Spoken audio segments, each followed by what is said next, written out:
Well, hey guys, welcome back to the shop. Day 5, messing with the S10 and the emission stuff. Well, the carburetor's still flooding a little bit, but I got it running a lot better. Did find vacuum leak. So carburetor got to come back off. Carburetor base got to come back off. Make a gasket to fit that, or wait 7 or 8 days to get one. So we're gonna make a gasket and stick on there. Guess I'll take y'all along for the ride. It'll probably be time lapsed until I get it all apart. But anyway, let's go get her done. All right, here we go. Like I said, the gasket on this little adapter down here is what's leaking. So everybody hang on. Let's get this thing apart.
We got her off here. This is what the actual intake looks like, right?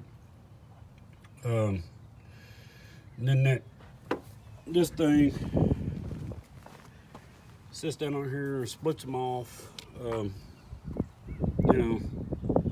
That kind of thing. I got to do a little cleaning here and make that new gasket. I think I'm gonna use that piece to make the gasket this time, or the piece that goes on there. Last time, man, I just made it with the old gasket.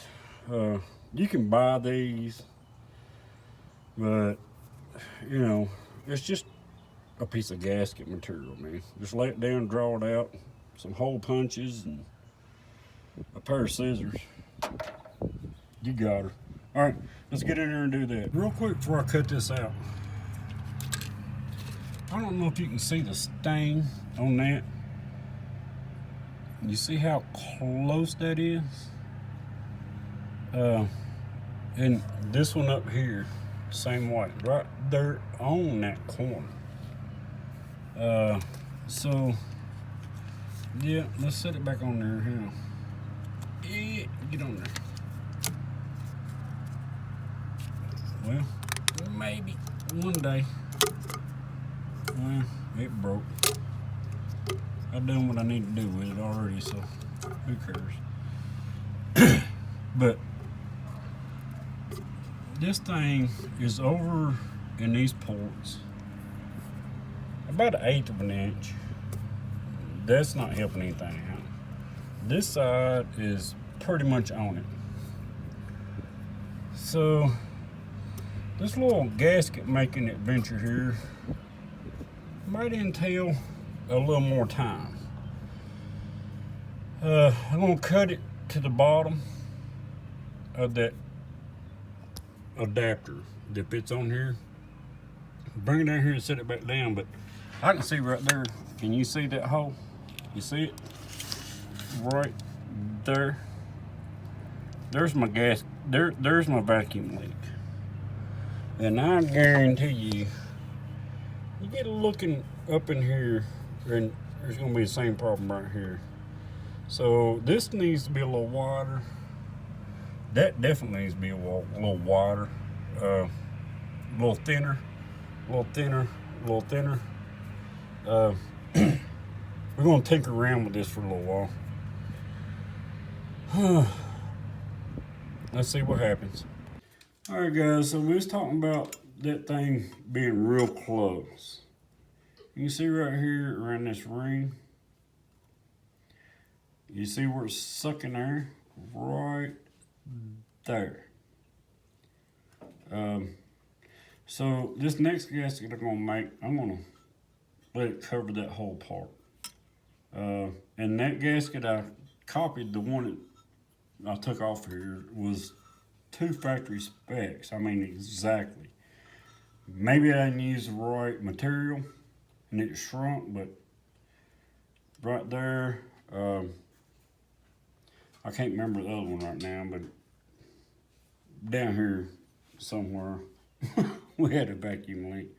I think around this right here, but I can't find anything except just dirt. But yep, right there was the deal, like I showed you once before. That's a pretty good one right there, man. That's straight into the intake. All right, let me get off here and start making gaskets. All right, guys, we got our carb adapter in here, right? I mean, you've seen this, right? Let me find somewhere to put it down. Found this at the parts place. 3060 Fel-Pro, just a bunch of gasket material. I'm thinking that blue one. The one that comes with that kit is just paper, right? I went ahead and bought the whole roll of this because I wasn't sure those were big enough. But I'm thinking I need something a little thicker than this, and that blue stuff right there is just a hair thicker than that. So, nothing else, man. I got gasket material for a long time, but I think I bought this at Advanced Auto Parts, part number 3060, and it's got quite a bit in there. I give like $10.50 for it. That roll was $8 or something. But yep, I'm going with the blue stuff. Let's see what happens. Hang on. We got our stuff out here. If you don't have any of these, man, hollow punches, I suggest you go to Harbor Freight or something, buy them. You ain't gonna use them but once or twice, but it's pretty solid. But you got 5/16 holes, so I got my 5/16, hollow punch out here. Probably take some more on the big bends. I wish I had that in there, but figure here. These can't be more than a 1/2 inch radius, right? So we'll draw it out, and then we'll find a punch that's gonna get real close to punching out 4 corners. 2, 3, 4, and over here, right? And then just cut between them with a pair of scissors. Could use an X-Acto knife or a razor blade. The scissors work fine. All right, give me a minute. Let me get set up. Let's see how this works. All right, guys, we got her drawed out, right? But look, right there. You see that dot right there? There's an automatic vacuum leak right there, right? And one down on this end. If it'll focus, right there. This gasket right here, this one, I cut out like the last gasket that was on there. And I removed all of this. I think this time I'm going to leave that on there. May cut her a little wide up here in the front too. This thing is, you know, them little holes down through there. All she needs is one of them open up and you got a problem. All right, let's commence to cutting this out. All right, guys, just show you, nobody's perfect, man. I've had to trim a little bit back here, right here, you know, get them out of them runners. Right here in this corner is where that thing was leaking. So we got that, it's right about right here. Got that all covered up. There was another one right up here, but I left enough. Hopefully that'll cover that up. I don't know. This is what happens when we put it back together. Putting it together versus taking it apart. We'll see you when we get it there. All right, got her back together. Still got a flooding condition. I don't know if you can see down in here, but I'm under the impression that's supposed to be dry. At least it has been every time until I put this 4.5 in here. Let's put the 5.5 back in and see what happens. And that 4.5 might be leaking, I don't know. We got her back together. Running better. No vacuum leaks. Nothing. Still nothing out of the idle screws.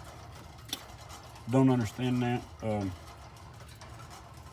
So far it don't seem like it's flooding, but she does look a little wet down in there. I know you can't see, but she looks a little wet. But hey, let's fire this thing up. Let you have a gander at it. She is kind of warmed up, so I shouldn't do nothing but hit the key.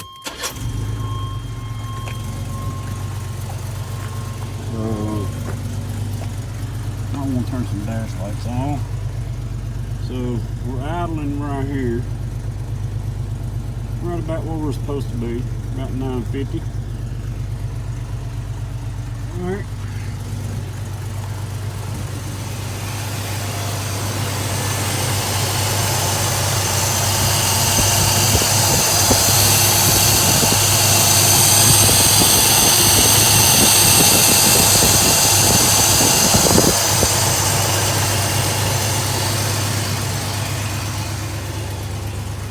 Take a trip back here and listen to her. Not that this phone does her any justice.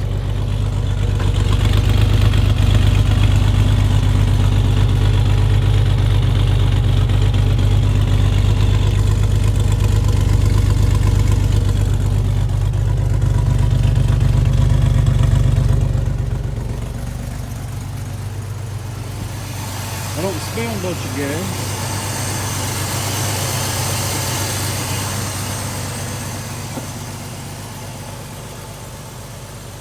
I don't smell a bunch of gas back here at the exhaust pipes. She seems to be running smoother. She's running a lot cooler since I fixed that vacuum leak. So the main concern is this right here. Let's give you a listen to this. I'm going to adjust these idle mixture screws in all the way and put them back where they were. See if you hear a change.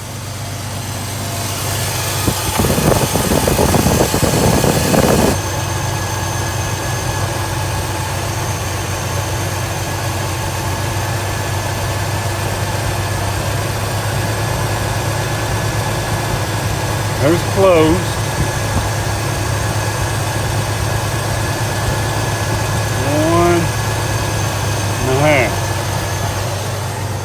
We'll do the same thing on this side.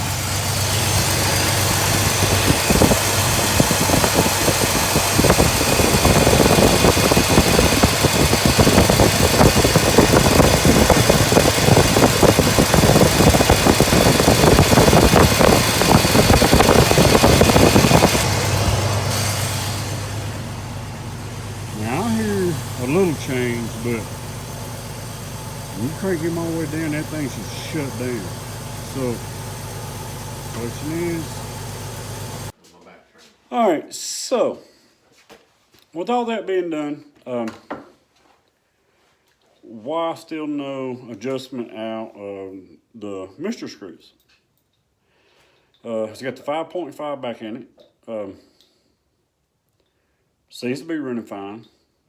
There is, you can hear just a hair, you know, of adjustments out of those screws. Last time I had that problem was once before when I cranked this thing down about 6 degrees 4, top dead center. Oh yeah, I lost all vacuum and all kind of stuff. So, but she's back up at 12. Vacuum at idle, not drive idle, but just idle. Around, what was it, like 14? That's acceptable. Didn't really check it pulling down and dry, but I can guarantee you it's around 9, right? Right. Somewhere right around there. But she is running better. She's running smoother. No idle air mixture screw adjustments. What could it be? If you've been following along, paying attention, you see something I did wrong, let me know. Leave a comment. That way I can fuss at Lars. Let's do it. I'll take it. Anyways, I'm gonna get off here, leave y'all alone. Hope everything's good in your world. Get it together. Hope everything's going good in your life. Hope you got your family home and safe. We'll see you on the next one. Installment number 6 of why this thing won't run right. We'll see y'all the next one. Have a good one, y'all.